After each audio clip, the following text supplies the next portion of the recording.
नमस्कार दोस्तों आज के इस वीडियो में हम ये देखेंगे कि आप कनाडा का क्लोज वर्क परमिट जो कि LMIA सपोर्टेड होता है in most of the cases, वो आप कैसे अप्लाई कर सकते हैं। तो आगे बढ़ने से पहले मैं आपको एक बात बताना चाहता हूँ कि ये वीडियो आपको जस्ट गाइड करने के लिए है, क्योंकि हर एक केस डिफरेंट है और मैं केस स्पेसिफिक इसमें कुछ नहीं डाल रहा, एक जनरल गाइडलाइन है ये, जो कि मैं एक सैंपल वे में करूंगा। और मैं एक बात और क्लियर कर देना चाहता हूँ कि ना तो मैं कोई गवर्नमेंट ऑफिशियल हूँ इस बारे में और ना ही मैं कोई इमिग्रेशन कंसल्टेंट हूँ। तो मैं जो भी आपको बता रहा हूँ मेरे अपने नॉलेज, रिसर्च, एक्सपीरियंस है, क्योंकि मैंने अपना बहुत सारे एप्लीकेशंस खुद से किया है। तो इसका मतलब ये है कि अगर आप कुछ भी इस वीडियो से ले रहे हैं तो आप अपने रिस्क पर ले रहे हैं, उसका कुछ भी आउटकम होगा मैं उसका लायबल नहीं होगा। मैंने ये वीडियो बनाने के आप लोगों से कोई पैसे नहीं लिए हैं, ये मैं अपने शौक से और अपने नॉलेज और हेल्प करने के इंटेंशन से बना रहा हूँ। लेकिन अगर आप इससे कुछ ले रहे हैं तो आप अपने रिस्क पे ले रहे हैं, तो कुछ भी लेने से पहले आप उसको वेरीफाई कर लें। आगे चलते हैं दोस्तों। तो दोस्तों सबसे पहले अभी तो अप्लाई करने के दो तरीके हैं, आप पेपर पे अप्लाई कर सकते हैं, ऑनलाइन अप्लाई कर सकते हैं। तो अभी के टाइम में हम सबको पता है कि कोविड के टाइम में ऑनलाइन प्रिफर्ड है और कोविड के बाद भी ऑनलाइन ही प्रिफर्ड होगा जिस तरह से सिचुएशन चल रही है। तो आपको एक GCK अकाउंट बनाना पड़ता है, जो कि मैं एक डिफरेंट वीडियो में आपको दिखाऊंगा। तो मैं यहाँ के लिए अज्यूम करता हूँ कि आपने GCK आपके पास अकाउंट है, नहीं तो आप यहाँ पे रजिस्टर भी कर सकते हैं। अगर आप ऑलरेडी कनाडा में है तो आप कोई साइन इन पार्टनर जैसे CIBC बैंक वगैरह यूज करते हैं तो उसके लॉगिन से भी आप घुस सकते हैं। बट मैं यहाँ से कर रहा हूँ साइन इन में GCK। मैं यहाँ पर अपना क्रेडेंशियल डालूंगा, तो इसलिए मैं इसको थोड़ा फ्रीज कर रहा हूँ। तो लॉगिन करने के बाद मैंने कंटिन्यू किया, टर्म्स एंड कंडीशन आ रहे हैं, आप चाहे तो पढ़ सकते हैं, एक्सेप्ट कर लें। मैं अगेन फ्रीज करूंगा। ओके दोस्तों, सबसे पहले हमें विजार्ड के थ्रू जाना है, apply to come to Canada. तो इस वीडियो के लिए अज्यूम करते हैं कि एक पर्सन है जिसका नाम जॉन स्मिथ है, वो इंडिया में जॉब करता है और उसे एक LMIA सपोर्टेड जॉब ऑफर मिला है और उसके बेसिस पर वो एक वर्क परमिट अप्लाई कर रहा है कनाडा के लिए। तो हम क्योंकि विजार्ड रन करने वाले हैं, हमारे पास पर्सनल रेफरेंस कोड नहीं है, तो हमें ये विजार्ड स्टार्ट करना पड़ेगा। और आप जो आंसर्स देने वाले हैं वो आप अपने केस के हिसाब से दिए, क्योंकि मैंने जस्ट मैं सैंपल आंसर दे रहा हूँ, जो सही भी हो सकता है गलत भी, बट आप अपने केस के हिसाब से इसको देंगे और उस हिसाब से ही आपका चेकलिस्ट और डॉक्यूमेंट पॉपुलेट करेगा। What would you like to do in Canada. तो इस केस में वर्क करने वाला बंदा, हाउ लॉन्ग, लेट से उसको 2 साल काम करना है, तो टेम्परली मोर देन 6 मंथ्स लिखा। Code that matches your passport, वो इंडियन सिटीजन है तो वो इंडिया सिलेक्ट किया। What is your current country or territory if you और present in Canada you select Canada. तो वो बंदा इंडिया में है, लेट्स से दिल्ली में रहता है, तो मैंने इंडिया लिखा। Do you have a family member with Canadian PR and is 18 years और ओल्डर। इसके केस में लिखते नो कर लेते हैं, अज्यूम कीजिए नहीं है। इसकी एज तो अज्यूम करते हैं कि बंदा एक जनरल केस इंडिया का 22 इयर्स में ग्रेजुएट हुआ है, इंजीनियरिंग डिग्री से 3 साल काम किया है। 25 इयर्स अगर एज उसका आज के डेट में मैं दूँ, 2021 में हम चल रहे हैं, तो उसको 96 का बना देता हूँ मैं। चलो ठीक है, बुरा नहीं है, 1996। डेट ऑफ बर्थ चलो जनवरी 1 राइट, न्यू ईयर किसको अच्छा नहीं लगता, उन दिनों तो मैं बच्चा हुआ करता था। खैर आगे बढ़ते हैं, next. Are you lawful permanent resident of United States with USCIC। सो ये होता है ग्रीन कार्ड होल्डर्स के लिए, तो इस बंदे के पास नहीं है तो उसने नो कर दिया। US का green card. I have a job offer and my employer gave me an offer of employment number और LMIA नंबर। तो यस, इस केस में यस, क्योंकि इसको LMIA सपोर्टेड है, तो आपके केस में जो है आप उस हिसाब से देंगे। What is the status of your job offer? Temporary at least 1 year। इसका 2 साल का ऑफर है, ऐसा हम अज्यूम करते हैं। Do you plan to work in all these categories? तो अपने केस के हिसाब के आप देंगे इसका आंसर। एक्टिव पॉलिसी और स्पेशल मेजर नहीं, आप डायरेक्ट आ रहे हैं। Are you spouse, common partner और a person who is applying for. सब अज्यूम कीजिए बंदे की शादी नहीं हुई है तो स्पाउस वगैरह का क्वेश्चन ही हटा दिया, बट जैसा आपका सिचुएशन उस हिसाब से देना होगा। हैव यू रिसेंटली ग्रेजुएटेड, इसने वहाँ कनाडा में कोई पढ़ाई नहीं किया, तो इसको भी यहाँ से नो करके हम नेक्स्ट में चलते हैं। मैरिटल स्टेटस, तो इसकी शादी नहीं हुई है तो single, never married. What is the progress of destiny, let's say इसको ऑन्टेरियो से ऑफर मिला है तो ऑन्टेरियो जाएगा बंदा। हाँ, अब यहाँ पे आपने जो आंसर दिया, इसीलिए ये हमेशा कहा जाता है कि आपके आंसर्स बहुत इंपॉर्टेंट है, क्योंकि उसी के बेसिस पे आगे का चेकलिस्ट पॉपुलेट होता है। तो foreign worker visitor visa required आ रहा है, इसको क्लिक करते हैं continue. Create your personal checklist, click करते हैं continue. Do have valid work permit and need a visa to return to Canada, तो ये अप्लाई कर रहा है तो उसके पास है ही नहीं, तो नो कर दिया। What type of work permit you want apply, हाँ ये बहुत इंपॉर्टेंट है। वर्क परमिट विथ LMIA, हाँ ये LMIA कर रहा है, जो आपका कैटेगरी हो।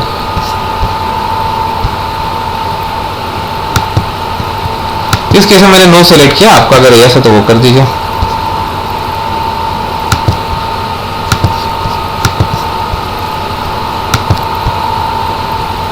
Are your company find who that has a status in Canada, let's say no, आपका नहीं है।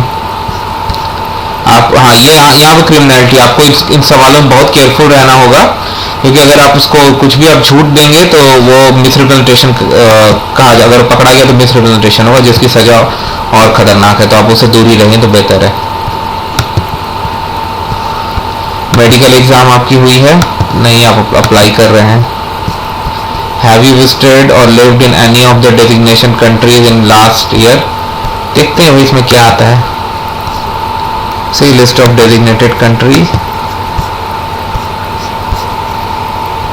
लिंक खोलने पर यह मिला मेडिकल एग्जामिनेशन रिक्वायर्ड, इंडिया में यस आ रही है, तो ये इंडिया से है तो चलो यस कर देते हैं। ओह मैंने शायद डबल लिंक खोल दी इसलिए, एनीवे मैं वापस आऊँगा। ओके मैं वापस आ गया, मेडिकल एग्जाम नहीं हुई है, नो, यहाँ पे यस कर देते हैं। मेडिकल एग्जाम ठीक है। अच्छा आप यहाँ पर क्योंकि इसमें शादी नहीं, जनरली अगर आपकी शादी हो गई है या आपका common in law in partner है तो वहाँ पर आप यस करते हैं, क्योंकि आप दोनों साथ में अप्लाई करते हैं। लेकिन यहाँ पर इसकी शादी नहीं, अकेला अप्लाई कर रहा है तो नो। आपने को रिप्रेजेंटेटिव अपॉइंट किया है, नो, वो अपने से कर रहा है। अगर आपका है तो उस हिसाब से आप लीजिए। आपने पिछले 10 साल में बायोमेट्रिक्स की है, ये बंदा पहले। देयर आर फी एसोसिएटेड, आप पैसे देंगे कि नहीं, हाँ भाई देंगे, बिना दिए आजकल कौन सा काम होता है, कभी भी कौन सा काम होता था बिना पैसे के। Are able to make digital copy, आप अपने कॉपीज की अपने डॉक्यूमेंट्स की डिजिटल कॉपी बना सकते हैं। ऑब्वियसली तभी तो आप ऑनलाइन अप्लाई कर रहे हैं, नहीं तो पेपर पे नहीं करते।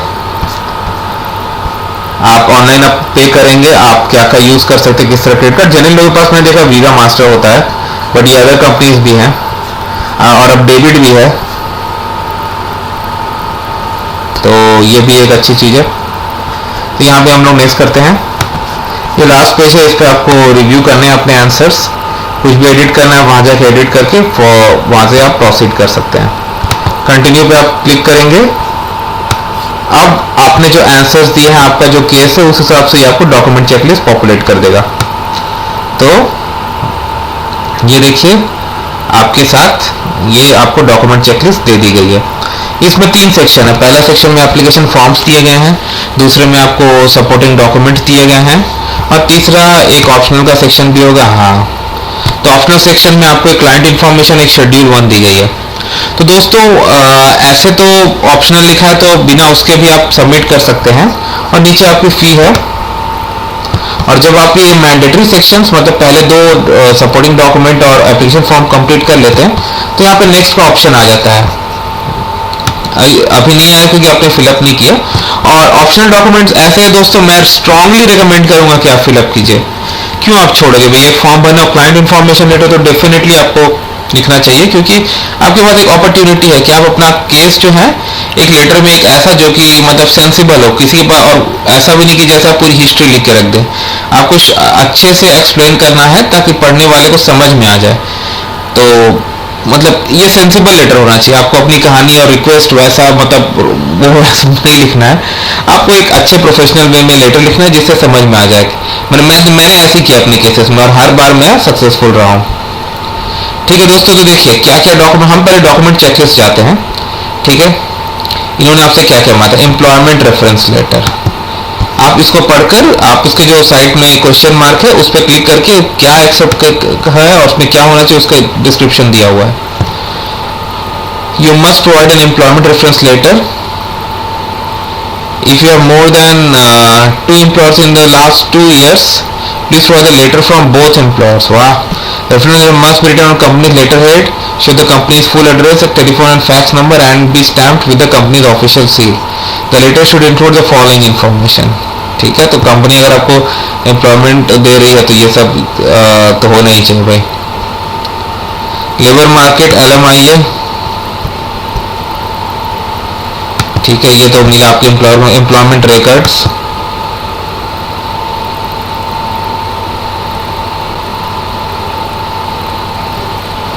तो ये सब आप देख लीजिएगा इसमें क्या आपको मनी करना है. बट जब मैंने वर्क परमिट अप्लाई किया था मुझे सारे डॉक्यूमेंट्स मिले थे तो मुझे कोई दिक्कत नहीं हुई थी. पासपोर्ट, आप कौन कौन से पेज आपको अपलोड करने हैं वो भी है, ऐसा नहीं कि आप पूरी बुकलेट ही कर डालें. CV रेज्यूमे अच्छे से लिखिएगा प्रोफेशनल वे में. डिजिटल फोटो, तो फोटो के स्पेसिफिकेशन है. टेम्पररी रेजिडेंट्स के लिए स्पेसिफिकेशन तो आप एक अच्छे फोटोग्राफर के पास जाकर लीजिएगा. और ये कलर में ब्लैक एंड व्हाइट पैसे बचाने के लिए मत खिंचवा लीजिएगा. रिक्वेस्ट फॉर मेडिकल एग्जाम, तो ये request for medical exam form है. और बहुत लोग क्या करते हैं दोस्तों कि मतलब एक अपफ्रंट के लिए भी चले जाते हैं और वहां से जो पेपर मिलती है शीट उसको लाके डायरेक्ट अपलोड करते हैं. बहुत लोग ये रिक्वेस्ट करके फिर जब IRCC बोलता है तो उस हिसाब से करते हैं. ये आपके ऊपर है. मैंने अपफ्रंट की थी. Employment contract, family information form, proof that you meet requirement of job being offered. तो आप सब देख सकते हैं कैसे कैसे होता है. अच्छा, अभी इसके बाद हम क्या करते हैं, हम ये डॉक्यूमेंट्स तो आप अपने हिसाब से भर दोगे, तो मैं इसमें 3 चीज़ें कवर करता हूँ आपके सुविधा के लिए. ये वर्क परमिट एप्लीकेशन कैसे फिलअप करना है, IMM 1295, इसको मैं दिखाता हूँ. फैमिली इंफॉर्मेशन फॉर्म और शेड्यूल 1, ये 3 हम कवर करते हैं. और जैसा कि मैंने बताया कि पूरा मैंडेटरी सेक्शन कंप्लीट करने के बाद आपको नेक्स्ट की ऑप्शन आ जाती है जहां पर जाकर आप पे करके वहां से आपको मतलब ईमेल वगैरह आ जाती है. मैंने आपका एप्लीकेशन सबमिट हो गया. तो हम वहां तक तो नहीं जाएंगे क्योंकि इस सैंपल वीडियो के लिए मतलब मैं पैसे नहीं देने वाला. और क्वेश्चंस होते लोगों के बहुत सारे कि मतलब आप डिजिटली एप्लीकेशन कैसे साइन करते हो. तो ऑनलाइन एप्लीकेशन में आपको फिजिकली साइन करने की जरूरत नहीं पड़ती. हालांकि मैंने ये 5645 किया है अपने ऑनलाइन एप्लीकेशन में, हर बार मैं सक्सेसफुल रहा हूँ. बट ये आप नहीं कर सकते क्योंकि अगर आप करेंगे उसको स्कैन वगैरह लेंगे तो सिस्टम एक्सेप्ट करेगा ही नहीं. और आप जहाँ से डिजिटल साइन करने की बात है तो लास्ट पेज पर आपको एक चेकबॉक्स आता है जिसको कि आप एक्सेप्ट करके अपना फुल नेम इंटर करते हैं और साथ साथ एक सिक्योरिटी क्वेश्चन जो आपने अपने अकाउंट क्रिएट करने के टाइम में सेट किए हैं उनके जवाब देने पड़ते हैं. इसी के साथ आप आगे बढ़ सकते हैं. ठीक है दोस्तों, अभी चलिए हम ये फॉर्म स्टार्ट करते हैं. तो चलिए दोस्तों, हम ये देखते हैं कि हम ये IMM 1295E application for work permit made outside of Canada कैसे फिलअप कर सकते हैं. तो जैसा कि मैंने बताया मैं कोई इमिग्रेशन कंसल्टेंट नहीं हूँ, तो मैं ये एक जस्ट अपना नॉलेज शेयर कर रहा हूँ. अगर आप कुछ भी इस वीडियो से लेते हैं तो आप अपने रिस्क पर लेते हैं. मैं किसी भी आउटकम के लिए लायबल नहीं होगा. ये जस्ट एक नॉलेज शेयरिंग प्रोसेस है कि कैसे एक एप्लीकेशन अप्लाई की जाती है क्योंकि मैं इनसे खुद गुजरा हूँ. तो UCI होती है यूनिक क्लाइंट आइडेंटिफायर. तो अगर जब आप पहली बार अप्लाई करते हैं तो वहां पर आपके पास कोई UCI नहीं होती है, तो इसलिए आपको यहाँ पर आप इसको छोड़ सकते हैं. आई वॉन्ट सर्विस इन, आप सेलेक्ट कर सकते हैं आपको कौन सी लैंग्वेज चाहिए. इंग्लिश. अगर आप फ्रेंच में चाहते हैं तो आप फ्रेंच भी लिख सकते हैं जैसा आपको पसंद हो. फैमिली नेम, तो लेट से इस केस में बंदे का नाम एग्जाम्पल जॉन स्मिथ है तो उसका लास्ट नेम हो गया Smith, family name John, given name sorry. Have you ever used any other name, आपने कोई और नाम इस्तेमाल किया है. तो इस बंदे ने नो किया तो मैं नो, देखिए डिसेबल भी हो गया. मेल है. इसकी डेट ऑफ बर्थ मैंने बना दी 1996 0101. प्लेस ऑफ बर्थ, ये सब जो प्लेस ऑफ बर्थ वगैरह है कोशिश कीजिए कि आपके पासपोर्ट से मैच करे. ये मैंने एक बार IRCC से ही कंफर्म किया था. सिटीजनशिप, ये इंडिया का बंदा है. Current country and territory of residence, अभी कहाँ रहते हो आप, तो ये इसका मतलब आपका अभी का रेसिडेंस कहाँ है, तो अभी आप जैसे इंडिया में रहते हो तो इंडिया दोगे, जो भी आपके केस में हो। स्टेटस आपकी वहाँ पे क्या है, आप सिटीजन हो। Previous country of territories, during past 5 years have you lived in any country of territory other than your current country of citizen, माने पिछले 5 सालों में क्या आप किसी भी ऐसे देश में रहे हैं जो कि आपके कंट्री ऑफ सिटीजनशिप, आपकी नागरिकता, या आप जहां पर आप अभी रह रहे हैं उसके अलावा आपने किसी भी और कंट्री में 5 साल रहे, पिछले 5 सालों में आप गए हैं, वहां रहे आप, तो अज्यूम करते हैं कि ये बंदा इंडिया छोड़ कहीं नहीं गया, तो मैंने नो मार दिया। Country or territory where applying, आप कहाँ से अप्लाई कर रहे हैं, वहीं जहाँ पे आप रहते हैं सेम एज, हाँ वहीं से अप्लाई करें, तो मैंने यस मार दी। करंट मैरिटल स्टेटस, तो आपकी अभी आपका शादी का स्टेटस क्या है, बंदा सिंगल है तो नहीं सिंगल कर दिया मैंने। हर स्टेटस के अपने फायदे नुकसान होते हैं, क्या बताऊं दोस्तों। Personal details, have you previously been married, आपने पहले कभी शादी की है या कॉमन लॉ रिलेशन में रहे हैं, मैंने नो, मतलब आपका डाइवोर्स वगैरह हुआ है, नहीं। अब आती है आपकी नेटिव लैंग्वेज, आप क्या बोलते हो भाई, तो अज्यूम करते हैं कि ये बंदा इंडिया से आया तो हिंदी, हाँ सारी लैंग्वेज रखता है यहाँ पर है। आप इंग्लिश और फ्रेंच में कम्युनिकेट कर सकते हैं, इंग्लिश में लेट से करते हैं। आपने कोई टेस्ट लिया डेजिग्नेटेड टेस्टिंग ऐसे जैसे आइल्ट से, तो उसने नहीं लिया है, नो। अब भाई पासपोर्ट डिटेल, अपने पासपोर्ट का नंबर तो देना ही पड़ता, मैं एक सैंपल नंबर क्रिएट करता हूँ।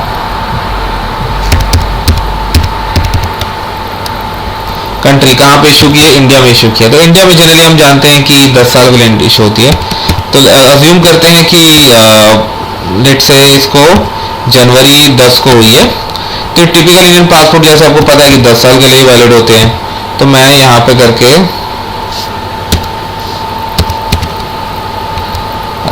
09, हाँ ऐसी होती है national ID document.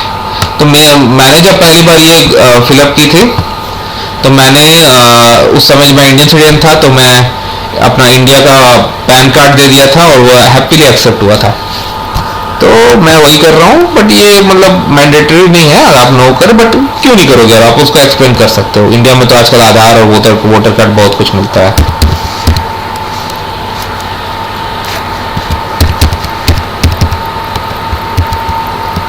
Country India, सबसे बड़ी बात है इसमें इशू डेट और एक्सपायरी डेट मैंडेटरी नहीं है, तो आप उसको छोड़ के आराम से आगे बढ़ सकते हो। Are you lawful permanent resident of US, मतलब आपके पास कोई ग्रीन कार्ड है यूएस का, नहीं है, नहीं, अच्छा। अब आपके कॉन्टैक्ट एड्रेस, मेलिंग एड्रेस, तो अज्यूम करते हैं कि एक सैंपल एड्रेस मैं क्रिएट कर रहा हूँ, वो मुझे नहीं पता वो एग्जिस्ट करता है कि नहीं। 11 न्यू दिल्ली स्ट्रीट, ऐसा है कि दिल्ली वाले लोग बताते वहीं कि ऐसा कोई है कि नहीं, मुझे तो नहीं पता, अगर आप लोग पता है तो मुझे पता कीजिएगा जरूर। न्यू दिल्ली में है तो न्यू दिल्ली लिख दिया मैंने। कंट्री इंडिया में है, प्रोविंस नहीं पता, इंडिया में तो स्टेट होता है, वैसे जैसे इंडिया हमारा वो ऑप्शन डिसेबल है तो लिख नहीं सकते। 6 डिजिट डाल देता हूँ। दिल्ली का कोड शायद ये नहीं है, 1 से स्टार्ट होता है, मुझे याद नहीं, मेरी नहीं, इस मामले में नॉलेज बहुत कम है, और आई थिंक उसको दिल्ली डिस्ट्रिक्ट ही कहते हैं। Residential same as mailing address, हाँ भाई, तो मैंने यस कर दिया, अगर नहीं हो तो वैसे डिटेल दीजिए। एक फ़ोन नंबर तो देना ही पड़ता है भाई लोग, तो टेलीफोन नंबर, अल्टरनेट नंबर, तो मैं कनाडा यूएस का नहीं है, कभी गया नहीं है, तो इसलिए अदर कर दिया, और मैं सेलुलर कर देता हूँ। तो इंडिया का कंट्री कोड 91 होता है, इतना तो मुझे पता है, और 10 डिजिट के फ़ोन नंबर होते हैं, तो मैं 10 डिजिट डाल देता हूँ। ईमेल एड्रेस बहुत इंपॉर्टेंट है, क्योंकि आप ऑनलाइन अप्लाई करते हैं तो उनको आपसे कम्युनिकेट करना होता है, तो ईमेल वगैरह से बेटर रहता है। वैसे जीसीकी में तो डायरेक्ट मैसेजेस वहीं आते हैं, बट ईमेल आपके लिए बहुत यूजफुल रहेगा। क्यों नहीं दोगे भाई, ईमेल आजकल कौन यूज़ नहीं करता। हाँ चलो कुछ ईमेल एड्रेस क्रिएट कर देते हैं। मैंने ऐसे किया, आप ऐसे मत कीजिएगा, अपने एक्चुअल ईमेल और एकदम क्लियरली चेक कर लीजिएगा, पूरा बढ़िया से चेक करके। What type of work permit are you applying, labour market impact assessment stream, ठीक है। Name of employer, detail of prospective employer, आप जहाँ पर जा रहे हैं उसके बारे में आपको इंफॉर्मेशन देनी है, किसके लिए काम करेंगे। लेट से इनको एक जॉब मिली है टोरंटो आईटी कंपनी, ऐसी है क्या कंपनी, मुझे तो नहीं पता। कंप्लीट एड्रेस, चलो इसको भी एक सैम्पल एड्रेस बना दूँ, ये तो मुझे लगता है शायद ही कहीं है। तो नियन स्ट्रीट ऑन्टारियो, ये एड्रेस मुझे पता नहीं, एड्रेस नहीं करता हुआ एड्रेस, इतना ज़्यादा कोइंसिडेंस कैसे हो सकता है।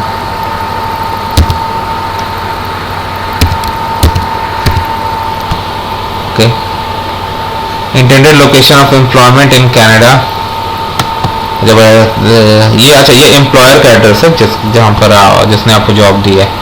अब ऐसा हो सकता है कि आपका एम्प्लॉयमेंट लोकेशन दूसरा, जैसे मान लीजिए आपको आईटी कंपनीज क्या करती है ऑन साइट प्रोजेक्ट्स वगैरह में आपको क्लाइंट के एड्रेस पे काम करवाती है, तो उस हिसाब से आपको देना पड़ता है।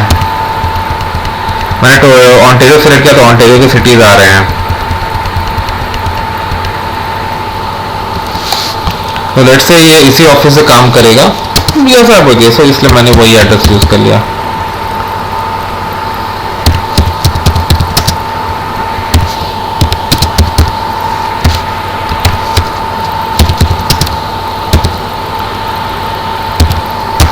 बट ये सब इंफॉर्मेशन आप बहुत केयरफुली दीजिएगा, स्पेलिंग मिस्टेक्स कॉमन हो सकते हैं। माई ऑक्यूपेशन कनाडा विल बी, चलिए इसको सॉफ्टवेयर इंजीनियर बना देते हैं, ठीक है ना। ड्यूटीज तो आपने ड्यूटीज डाल दीजिएगा, मैं थोड़ा भी जल्दी में तो ऐसा, बट आप इस तरह की चीज़ें ना ही करें तो बेहतर है। एक्सपेक्टेड एम्प्लॉयमेंट, तो सपोज कीजिए इसको जॉब ऑफर मिली है, अभी हम लोग सितंबर में है ना, सपोज कीजिए इसको दिसंबर से मिली है जॉब, 2021 01 नहीं मंथ, वो 01 का सॉरी मंथ 12 अब है मंथ पहले डेट बाद में, और इसको है 2023 11/30 LMIA नंबर, चलो मैं एक नंबर डाल देता हूँ ऐसे,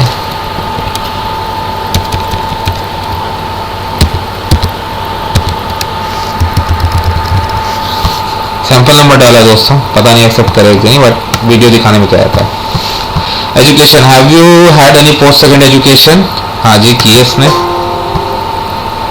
और LMIA में जॉब बढ़ क्या, must be greater than equal to 6 and less than equal to, अच्छा हाँ 8 डिजिट से कम होने चाहिए, तो मैंने कितने डाले हैं, मतलब कुछ ज़्यादा डाल दिया, देखते हैं इस बार एक्सेप्ट करता है कि नहीं, कर लिया, बधाई हो। अच्छा अब ये बोल रहा है स्टडी के लिए, तो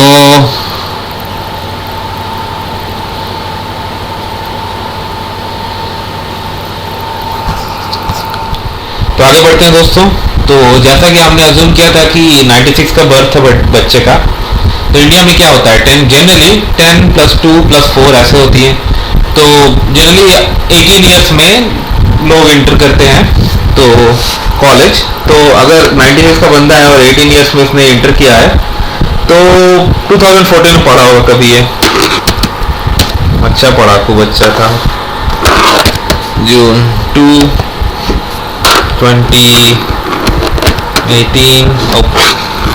गड़बड़ हो गई, अब नहीं 05 ठीक है।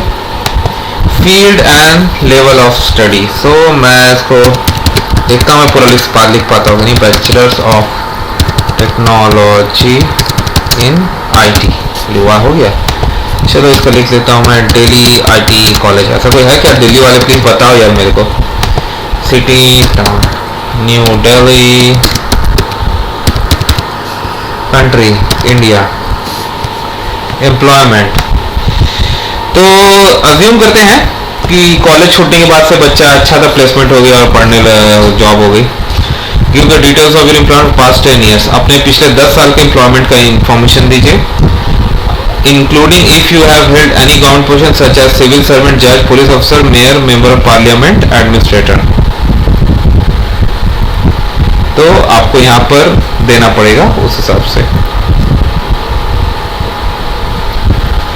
तो लेट्स से इन्होंने अभी जो जॉब कर रहे हैं वही है, तो 2018 इन्होंने मई में छोड़ा, फिर जून में पकड़ लिया, और ये अभी भी कर ही रहे क्योंकि जो कनाडा की इसकी जॉब है वो तो ऑफर की गई है, अक्सर मैंने स्टार्ट तो नहीं है।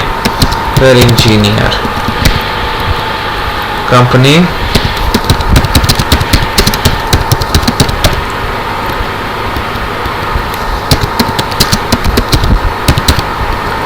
कंट्री इंडिया, ठीक है।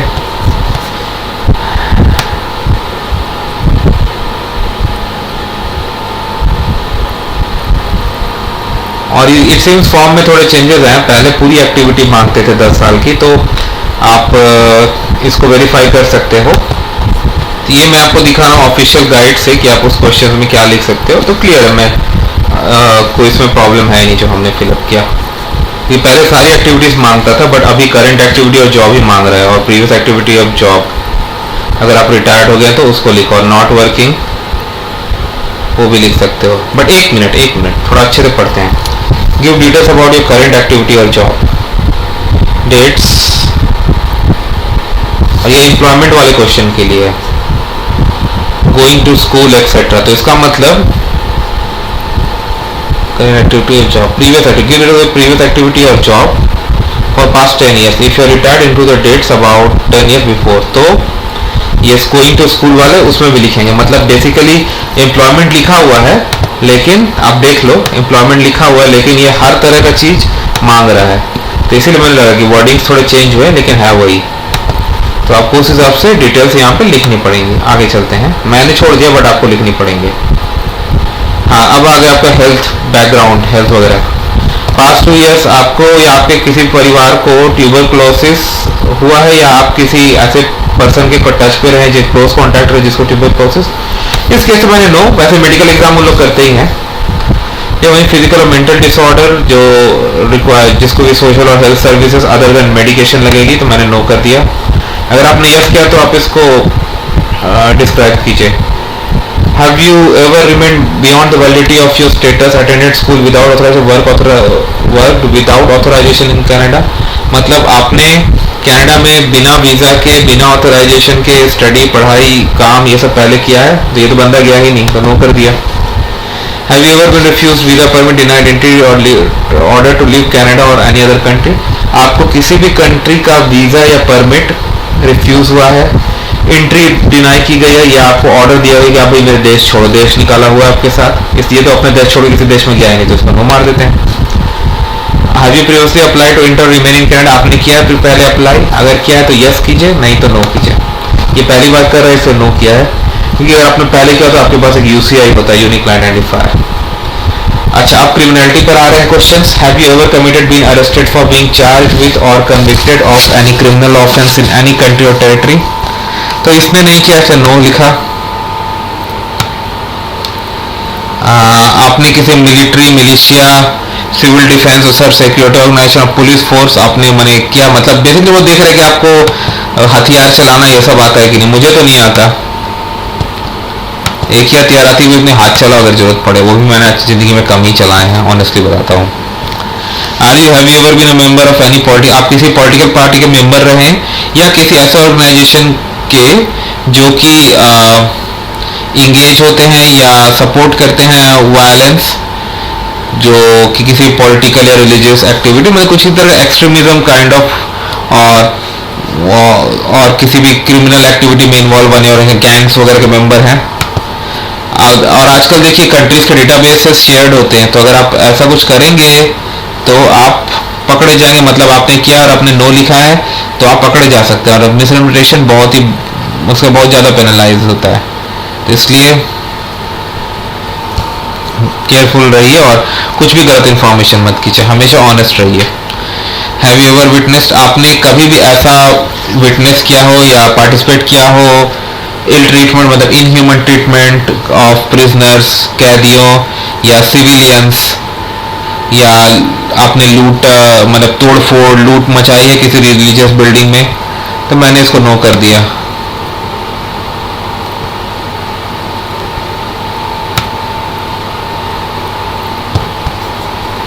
अच्छा, अब सिग्नेचर पैनल आता है। तो सिग्नेचर पैनल पहले थोड़ा और कुछ भी हमें कुछ करना पड़ेगा, हम वो देख लेते हैं।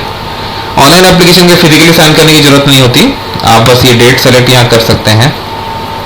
चलो कर लिया।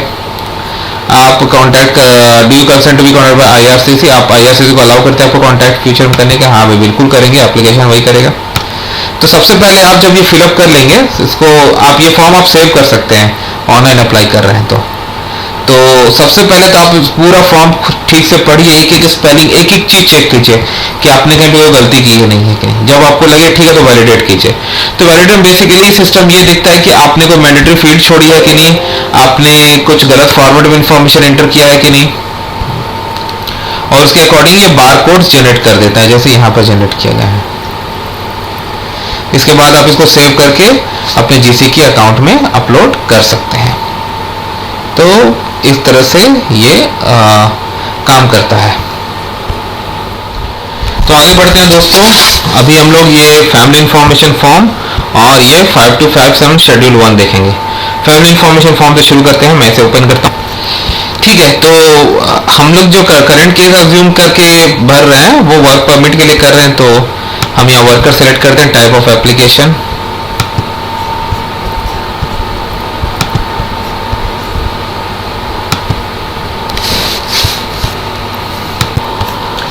तो हम यहाँ वर्कर रखेंगे। उसके बाद नेम। तो दोस्तों मैंने आपको बताया कैसे, मैं आपको बताऊंगा मैंने ये फॉर्म कैसे फिलअप किया था, क्योंकि इसमें जैसे अब लिखा हुआ है कि सारे नाम आपको इंग्लिश और नेटिव लैंग्वेज में करने हैं। तो मैंने क्या किया था, लेकिन हाँ सिर्फ नाम, बाकी चीज़ों के लिए नहीं करा। तो पहले मैंने एक फॉर्म में पूरा इंग्लिश में फिलअप किया, उसकी प्रिंट निकाल दी। फिर मैंने बस नेम्स को इरेज कर दिया, मैंने नेम्स को डिलीट किया और उसकी प्रिंट निकाल दी। तो जो दूसरा फॉर्म जो छप के आया जिसमें नेम्स नहीं लिखे हुए थे, उसमें मैंने पेन से अपनी नेटिव लैंग्वेज में नेम्स लिखी, फिर साइन की, स्कैन करके दोनों कंबाइन करके अपलोड किए, मेरा एप्लीकेशन सक्सेसफुल था। ठीक है, इंस्ट्रक्शन गाइड आपको ऊपर सेक्शन इन अपना नाम डालेंगे, यहाँ पे एप्लीकेंट आप हैं, marital status, country of birth, इस केस में India, present occupation software engineer जो हमने देखा। If this is give city name and country of and date, तो ऑब्वियसली आप एप्लीकेंट आप डिसीज होगा तो थोड़ी ना अप्लाई करोगे, इसलिए यहाँ पर ये वाले कॉलम को ब्लैंक छोड़ा गया है। तो हमने अज्यूम किया कि इस बंदे की शादी नहीं हुई है, तो ये वाले हमने फिलअप करेंगे। मदर फादर की डिटेल आपको देनी है यहाँ पर, नेम और marital status, country of birth, ये सब, और प्रेजेंट ऑक्यूपेशन। और ये हमने अज्यूम किया कि वो कनाडा नहीं आ रहे, तो हम यहाँ नो पे क्लिक करेंगे। इफ नो स्पाउस और common law partner read and sign below, तो यहाँ पर ये बंदा साइन कर देगा। डेट आप यहाँ सेलेक्ट कर सकते हो। चिल्ड्रेन, ओके, हम ये भी देखते हैं। इस केस में जैसे इसका आदमी की नहीं है तो नॉट एप्लीकेबल या एन यहाँ पे सेक्शन में लिखकर यहाँ पे साइन कर देगा, क्योंकि उसका है नहीं। लेकिन अगर है आपका तो ये तब यहाँ पे सेक्शन में साइन नहीं होगा, तो आपको पढ़ के समझ में आ ही गया होगा। ब्रदर एंड सिस्टर, ये भी आपको वैसे फिलअप करने हैं। और ये जो सेक्शन डी है, सेक्शन डी, नीचे जाता हूँ, हाँ मेरा कर्सर थोड़ा धीरे है, अब थोड़ा ज़्यादा ही चला गया नीचे। डी में आपको मैंडेटली साइन करनी है, डेटा पिकअप कर सकते हो। तो जैसा मैंने बताया उस तरह से मैंने दोनों में कर दिया था। हाँ तो दोस्तों देखते हैं शेड्यूल 1 कैसे फिलअप किया जाए। इसमें भी एक वैलिडेट का बटन है। तो हमारे सैंपल केस में बंदे का नाम जॉन स्मिथ है, इंडिया से है और उसकी शादी नहीं हुई है, तो वो प्रिंसिपल एप्लीकेंट है, स्पाउस तो हो ही नहीं सकता, डाल दीजिए भाई। फैमिली नेम, तो इसका नाम हम सैंपल डाल देते हैं, Smith John. Date of birth, ठीक है। ये सब आप क्योंकि ये सब information across multiple forms fill up करते हैं, तो ऑलवेज वेरीफाई कर लीजिए कि आपने सही से किया है कि नहीं। यूसीआई तो पहली बार अप्लाई कर रहा है तो नहीं, नो है, और मैंडेटरी नहीं है, वो लोग निकाल सकते हैं, बट अगर आपके पास है तो कर दीजिए, क्योंकि एनीवे इस पॉइंट क्या है, अगर आपके पास है और अपना ही लिखा तो आगे बढ़ते हैं दोस्तों। पहला क्वेश्चन है, मैंने चौथा क्वेश्चन फॉर्म है, did you serve in military militia, आप किसी भी आर्मी में, मिलिट्री और civil defence unit or serve in security organisation, police force including non obligatory national service, reserve or volunteer units. आपने किसी में ऐसे में काम किया? मैंने इसके लिए नो लिखा क्योंकि बंदा ऐसा काम नहीं, लेकिन अगर आपने किया तो लिखिए। हैव यू एवर विटनेस, आपने कभी भी विटनेस या पार्टिसिपेट किया हो इनह्यूमन ट्रीटमेंट कैदियों का या सिविलियंस का? आपने लूट मार या रिलीजियस बिल्डिंग्स को तोड़ने में ऐसा कुछ काम किया है? इसके लिए मैं नो लिख रहा हूँ। मेंबरशिप ऑफ और एसोसिएशन विथ ऑर्गेनाइजेशन, क्या आप या आप किसी ऐसे ऑर्गेनाइजेशन का मेंबर रहे हैं, किसी पॉलिटिकल पार्टी का ग्रुप का जो कि वायलेंस को सपोर्ट किए हो कुछ पॉलिटिकल या रिलीजियस कोर्स के लिए? मैंने इसको नो लिखा। जो आपका केस है उसको लिखिए। आपने कोई गवर्नमेंट पोजीशन पे काम किया जैसे सिविल सर्वेंट, जज, police officer, mayor, member of parliament, hospital administrator, जो भी आपने है तो उस हिसाब से आप लिखिए। प्रीवियस सिंस एज 18 साल से उम्र या पिछले 5 सालों में, जो भी नज़दीक है। मान लीजिए आपकी उम्र अभी 23 साल है या 22 साल है आपकी उम्र, तो आपके लिए 18 साल नज़दीक है क्योंकि पिछला 5 साल 17 हो जाएगा। लेकिन अगर आपकी उम्र अभी 30 साल है तो पिछला 5 साल आपके नज़दीक है क्योंकि अब पिछला 5 साल मैंने 25 से अभी और 18 मतलब 12 का डिफरेंस है। तो पिछले 5 सालों में आपने किसी भी कंट्री को ट्रैवल किया है जो कि आपका कंट्री ऑफ सिटीजनशिप नहीं हो, जहाँ के आप नागरिक नहीं हो या फिर जहाँ पर आप रह रहे हो। तो इस केस में तो बंदा इंडिया से कर रहा है और वो इंडिया का सिटीजन है तो वो नो किया। अब वैलिडेट ऑप्शन आता है, वैलिडेट किया, वैलिडेट हो गया। बट अगर आप देखिए इसमें कोई सिग्नेचर पैनल नहीं है, ऑनलाइन एप्लीकेशन है भाई और कोई बार कोड भी जनरेट नहीं हुआ, तो इसे भी सेव करके आप अपलोड कर सकते हैं। तो धन्यवाद दोस्तों, उम्मीद करता हूँ आपको अच्छा लगी ये वीडियो। चैनल को सब्सक्राइब करके सपोर्ट कीजिए।